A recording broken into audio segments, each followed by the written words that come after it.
அகரத்தின் அன்பான வணக்கங்கள்.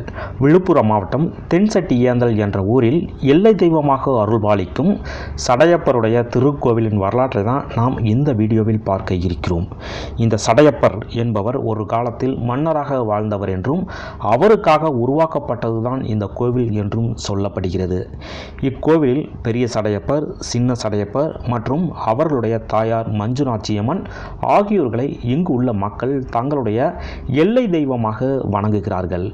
தற்போது சடையப்பர் தன்னை பக்தர்களுக்கு உணர்த்திய ஒரு சம்பவத்தை நாம் பார்ப்போம். சில நூற்றாண்டுகளுக்கு முன்பு இந்த பகுதியை ஆட்சி செய்த ஆங்கிலேயர்கள் இக்கோவிலில் பூசாரியாக இருந்தவரை ஒரு திருட்டு வழக்கில் கைது செய்து நீதிமன்றத்திற்கு முன்பு நிறுத்தினார்கள். அப்போது அந்த பூசாரி புலம்பிக் கொண்டே இருந்தார். அதை பார்த்த நீதிபதி என்ன ஏது என்று அவரிடம் விசாரித்தார். அதற்கு அந்த பூசாரியோ, ஐயா, நான் பூஜை செய்யும் கோவிலின் சாமிகளுக்கு இன்று மாசி மக திருவிழா. இத்திருவிழாவில் நான் தான் சாமிகளுக்கு அலங்காரம் செய்வேன் மற்றும் பூஜையும் செய்வேன். ஆனால் தற்போது நான் இங்கு உள்ளதால் என்னால் எதுவுமே செய்ய முடியவில்லையே. அதை நினைத்து தான் நான் புலம்புகிறேன்.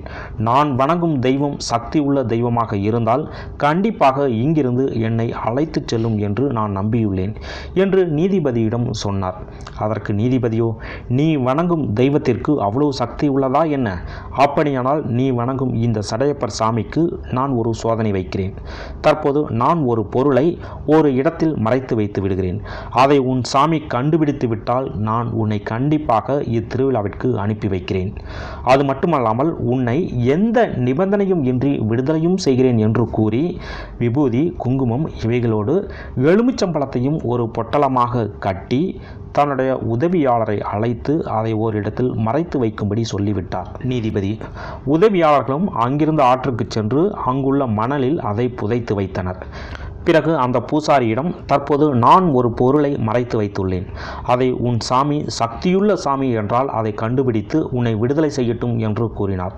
இந்த தகவலானது திருவிழா நடக்கும் சடையப்பர் கோவிலில் இருந்த மக்களுக்கு தெரிந்தது. அப்போது அவ்வூரின் முக்கியஸ்தர்கள் சடையப்ப சாமியை தோளில் சுமந்தபடி நீதிமன்றத்திற்கு வந்தனர்.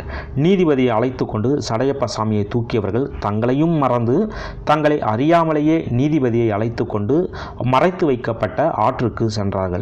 அங்கு ஓரிடத்தில் தன்னுடைய காலை வைத்து சாமி தூக்கியவர்கள் ஒருவர் அழுத்த, அப்போது நீதிபதி கொடுத்த மறைத்து வைக்கப்பட்ட விபூதி, குங்குமம், எலுமிச்சம்பழம் போன்றவை மேலே வந்தது. அதை பார்த்து மிரண்டு போன நீதிபதி இக்கோவிலின் பூசாரியை விடுதலை செய்தது மட்டுமல்லாமல் அந்த திருவிழாவில் கலந்து கொண்டு சடையப்பர் சுவாமியை தரிசனம் செய்துவிட்டு அங்கிருந்து சென்றார்.